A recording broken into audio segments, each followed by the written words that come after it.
Ukraine ইস্যুতে মার্কিন যুক্তরাষ্ট্রের অবস্থান রাশিয়া ঘেঁষা তা আর বলার অপেক্ষা রাখে না। যুদ্ধ থামানোর মধ্যস্থতা করতে গিয়ে মার্কিন প্রেসিডেন্ট এ পর্যন্ত জেলেনস্কিকে যেসব শর্ত দিয়েছেন তা অনেক দিক দিয়ে ইউক্রেনের দাবি দেওয়ার সাথে মিলছে না, বরং ট্রাম্পের চাপিয়ে দেওয়া একচেটিয়া শর্ত যেন রাশিয়া ইউক্রেনের মাঝে আরও দূরত্ব তৈরি করছে।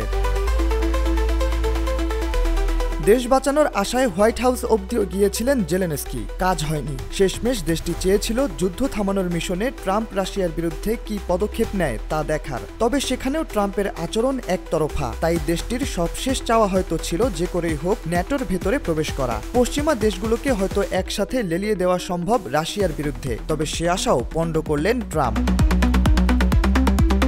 যুক্তরাষ্ট্রের এক নম্বর জিম চেইন গোল্ড জিম এখন আবারও বাংলাদেশে।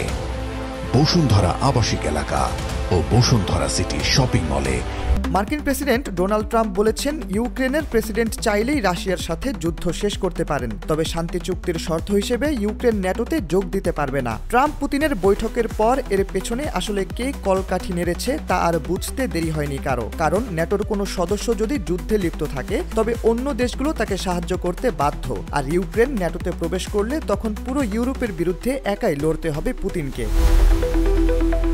মার্কিন প্রেসিডেন্ট ইউক্রেনকে ন্যাটোতে প্রবেশে বাধা তো দিয়েছেনই, সাথে এও বলেছেন যে ক্রিমিয়া ইউক্রেন দাবি করছে সেটিও পাবে না। তিনি মোটা দাগে বলে দিয়েছেন এ দুটি শর্তই হলো শান্তি চুক্তির মূল অংশ।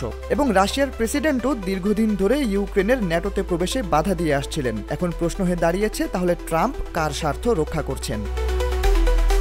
কূটনৈতিক সূত্রগুলো বলছে ট্রাম্প কিছু শর্ত মানতে জেলেনস্কিকে চাপ দিতে পারেন, তবে কথাটি উড়িয়ে দিয়েছেন মার্কিন পররাষ্ট্রমন্ত্রী মার্ক রুবিও। তিনি বলেছেন জেলেনস্কিকে ট্রাম্প শান্তি চুক্তি মানতে বাধ্য করবেন এমন একটি ধারণা পুরো মিডিয়ার গালগল্প ছাড়া আর কিছুই নয়। তিনি উদাহরণ দেন গত ফেব্রুয়ারির কথা, যেখানে ওভাল অফিসে জেলেনস্কির সাথে উত্তপ্ত বাক্য বিনিময় হয় ট্রাম্পের, এমনকি সে তর্কে জড়িয়েও গিয়েছিলেন মার্কিন ভাইস প্রেসিডেন্ট।